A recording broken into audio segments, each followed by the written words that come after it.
I'm Anthony Purcell. As he said, I am going to be starting at Stillwater this next year. And my talk today is about stopping the tricking of students, of helping them just to get through the math, but to actually start understanding.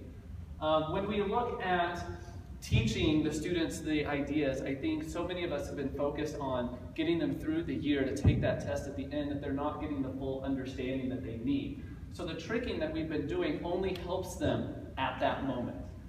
One of the big ones that I see is the keep change opposite. All that does is just confuse them. They might get it right now, but in a year they don't understand it. We need to be using the number line to help them understand that when you're adding a negative, it's actually doing the opposite of going to subtracting.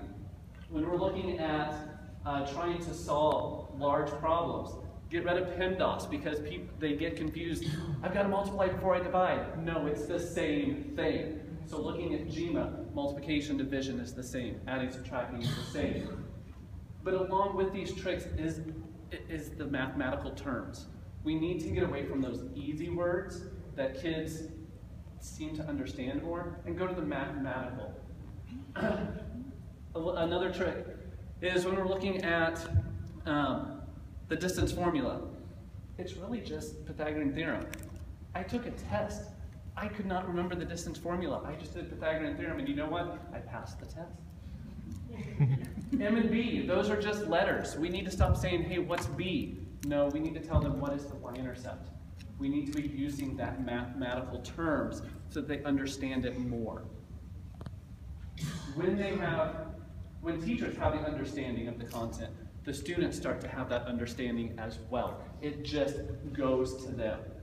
And so make sure you understand what you're talking about, and a lot of that is that vocabulary. When we're looking at the imprecise language, opposites, what are opposites? We need to be saying inverse. Multiplication and division are not opposites, they're inverses.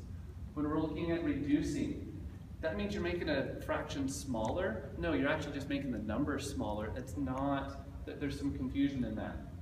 Get rid of those baby words or those easy words because, well, the kids understand that word.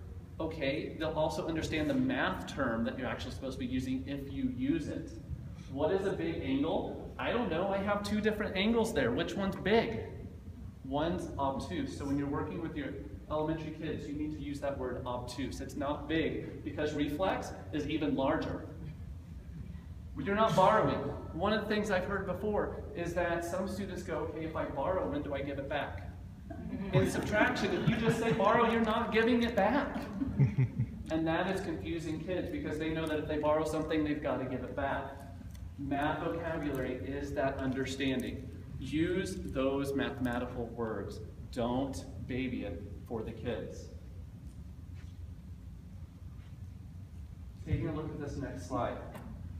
If you go to another country and you see this math problem, if you know your mathematical terms, you could probably figure out how to solve this. Think of all your ELL students who are coming here. They don't know these baby words, but they know the math words. Did you notice these words in there? Can you start to figure out what that problem is? If you use those math terms, your students who are coming to the United States trying to learn the English language, it helps them out. So now you can see how these two languages work together. Using those math terms, you can now solve that problem even if you didn't know the language.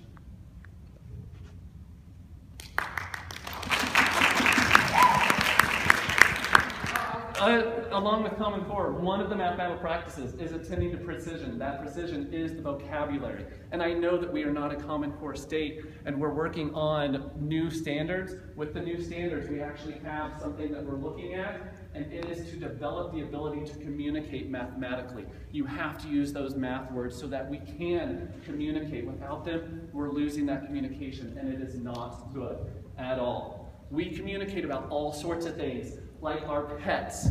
You know how to communicate, to share about your pet, so make sure you know how to communicate about math so that kids start to understand even more and to use those words as well. So, that's what I have to say. Stop tricking the students.